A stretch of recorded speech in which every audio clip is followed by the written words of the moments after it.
প্রিয় ভাইরা, সকালে আমি ভেড়াকে মাঠে নিয়ে গেছি সকাল 9টায়, 10টা পর্যন্ত, 10টা, 11টা, 12টা, 3 ঘন্টা আমি রেখেছি।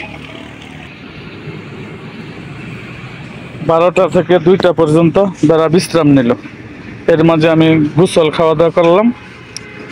এখন আবার ভেড়াগুলোকে মাঠে নিয়ে যাচ্ছি। ভেড়া আসলে দানাদার খাদ্যের পাশাপাশি ভেড়াকে আপনার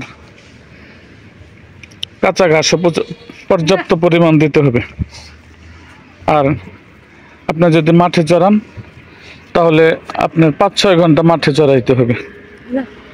5-6 ঘন্টা মাঠে চড়াইলেই যথেষ্ট। এই জন্য ভাই আমি 9টা থেকে 12টা পর্যন্ত ভেড়াগুলোকে মাঠে দিয়েছি।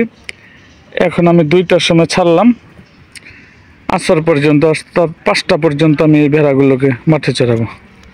5টার সময় আবার বাড়িতে এনে আবার আমি বেঁধে রাখবো এবং সন্ধ্যার সময় আমি ঘুলিতে উঠাবো।